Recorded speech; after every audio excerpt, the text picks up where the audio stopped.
මේ වීඩියෝ එක අරන් එන්නේ BST කරන ඔයාලා වෙනුවෙන් 2024 තමයි මං A level වලට පෙනී සිටියේ. එතකොට මං කරපු papers ටික මට අහම්බෙන් හම්බුණා. ඉතින් ඒ ටික ඔයාලත් එක්ක බෙදා ගන්න හිතුණා. කමෙන්ට් සෙක්ෂන් එකේ ලින්ක් එකක් විදිහට දාලා තියන්නම්. ඒ papers සියල්ලම මං අප්ලෝඩ් කරා Google Drive එකකට. ඔයාලට ගන්න පුළුවන් වෙන. ඒ විදිහට මොඩල් පේපර්ස් කියන පෝල්ඩ එකේ බලාගන්න පුළන් වාට 2025 2024 අවුරුද්දේ සම්පූර්ණ පේපර්ස් සහ ඒ අදාළ ආන්සු සීට් මේ දාලා තියෙනවා. 2025 අවුරුද්දෙත් තියෙනවා, ඊළඟ 2024 අවුරුද්දෙත් තියෙනවා. හරි, මේ විදිහට මම මේ ෆෝල්ඩර් එක ඉස්සරහට අප්ඩේට් කරන්නම්. මට හම්බෙන පේපර්ස් දාලා ඊළඟට මම පාස් පේපර් ටිකත් මේ විදිහට ඇඩ් කරලා තියෙනවා. ඊළඟට වැදගත්ම දේ මෙන්න මේ ප්‍රොවින්සියල් මොඩල් පේපර්ස් ටික මේ අවුරුද්දේ වනම් මං ඇඩ් කළා නෑ. මේ කලින් මං කරපු පේපර්ස් තමයි මේ දාලා තින්නේ. හැම එකෙම මේ විදිහට ගොඩක් නෑ, මට හම්බෙච්ච ටික මං මේ විදිහට දාලා තියෙනවා.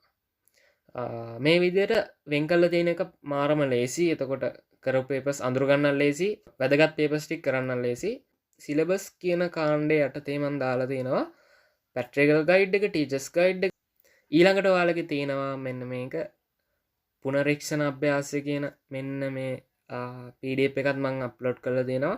මෙන්න මේකේ ඔයාලගේ BST structured essay රචනා සහ essay ප්‍රශ්න බලා ගන්න පුළුවන්. සමහර ළමයි මගේ නෝට් නැහැ කියලා කියනවා. මම මොකද්ද කරන්නේ, කොහොමද නෝට් හොයාගන්නේ? ඔයාලට මම පොඩි ටිප් එකක් කියන්නම්. නෝට් හොය ඉන්න එපා. ඔයාලා ගන්න ටීචර්ස් ගයිඩ් එක, ඔයාලට ටීචර්ස් ගයිඩ් එකේ දීලා තියෙන කොටස් හොඳටම ඇති ඔයාගේ විභාගෙ ලියන්න. උදාහරණයක් විදිහට ගත්තොත් ඔයාලට මේ විදිහට බලන්න පුළුවන්. මේ යාන්ත්‍රීකරණ පාඩමේ මෙතනින් එහාට ප්‍රශ්නයක් අහන්නේ නැහනේ. කලාතුරකින් තමයි BST වල ඒ වගේ out of syllabus අහන්නේ. ගොඩක් ප්‍රශ්න අහන්නේ හිතාගන්න අමාරු විදිහට. මේ කොටස් වලින්ම අරගෙන හිතාගන්න අමාරු විදිහට තමයි එයාලා ප්‍රශ්න අහන්නේ. මං ඒ කාලේ පාඩම් කරේ ටීචර්ස් ගයිඩ් එක. මම නෝට් නෙමෙයි පාඩම් කරේ. ඉඳලා හිටලා මම නෝට් එකක් බැලුවා. මොකක් හරි තේරුම් ගන්න අමාරු නම් මේකේ පැහැදිලිව දාලා තියෙනවා සියලුම දේවල්. ඒක නිසා නෝට් නැති ඔයාලා අනිවාර්යෙන් ටීචර්ස් ගයිඩ් එක පාඩම් කරන්න. අන්තිම කාලේ ෂෝට් නෝට් එකක් විදිහට මම පාවිච්චි කරේ ටීචර්ස් ගයිඩ් එක. ඒක මාරම වටිනවා. ඊළඟට ඔයාලා විවරණ ගහනකොට ඒ විවරණ වලට උත්තර හොයන්නත් ඔයාලා ටීචර්ස් ගයිඩ් එකම පාවිච්චි කරන්න පුළුවන්.